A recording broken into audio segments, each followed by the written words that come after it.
السلام عليكم ورحمة الله وبركاته daawadayaal meel kastoo joogtaan ku soo dhawaada janaalkayga Bashir Maxamuud Beerdaro barnaamijka saakii suuq kaliibsiga ciyaartooyda aan ku soo qaato wararka uga xisaabtan dhanka suuqa iyo warbixino xiiso badan oo ku qotoman dhanka suuqa wararka dhanka suuqan waxaa Crystal Palace iyo Ivory Coast xiddiga weerarka kaga ciyaaraya Wilfried Zaha oo 26 jir ah ayaa helaya yabo gaaraya 12 milyan inuu qaato sanadkiiba haddii uu dhaqaaqo horyaalka dalka Jena kooxda ka dhisan ee Dalian Ivangi bisha soo aadan warar kale dhanka suuqa waxaa ka mid ah Brazil xiddiga weerarka ka ciyaaraya Neymar Jr ayaa qoys ka taagan inuu dib ugu laabto kooxdiisii hore ee Barcelona kadib 26 jirkan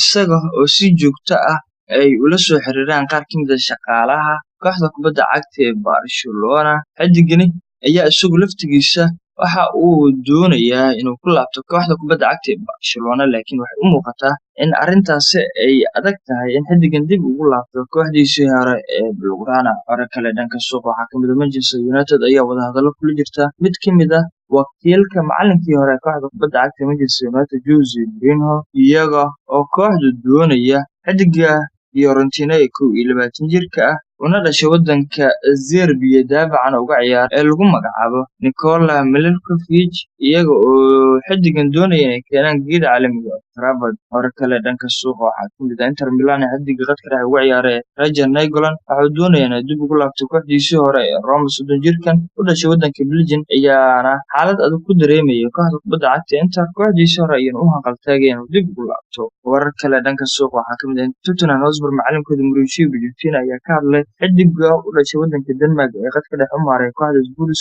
Christian Eriksen oo 26 jir ah in aan la hubin mustaqbalkiisa kooxda 18 bilood ayaana kaga harsan qandaraaska kooxda kubadda cagta ee lagu magacaabo Spurs macallinka ayaana sheegay in xiddigan kooxda uu sii joogi doono warar kale dhanka suuqa waxaa ka mid ah Chelsea macallinkooda Maurizio Sarri ayaa sheegay in hal uu ula hadli doono 4 ilaa 5 ciyaaryahan oo muhiim ah kuwaas oo ka tirsan kooxda kubadda cagta Chelsea ku aadan in wax ay ka bedelaan hanaanka kooxda iyo weliba habsami u socodka kooxda kubadda cagta ee lagu magacaabo dugdug Chelsea warar kale dhanka suuqa waxaa ka mid ah Everton macallinkooda Marco Silva ayaa diiday in uu eedeeyo goolayaal lagu magacaabo Jordan Pickford 24 jirkan heerka caalami u dhashay waddanka Englandna uu khaladaad badan sameeyay kulankii 6-2 lagu xaaqay kooxdiisa kubadda cagta ee macallinka ayaana xiddigani difaacay warar kale dhanka suuqa waxaa ka mid ah Manchester United macallinkooda Ole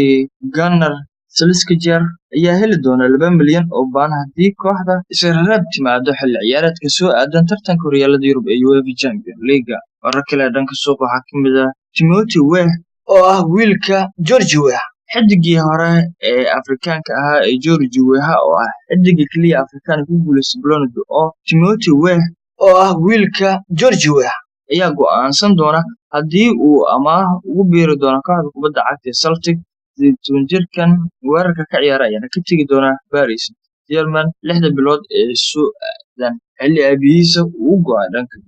siyaasadda haatanna uu madaxweyne u yahay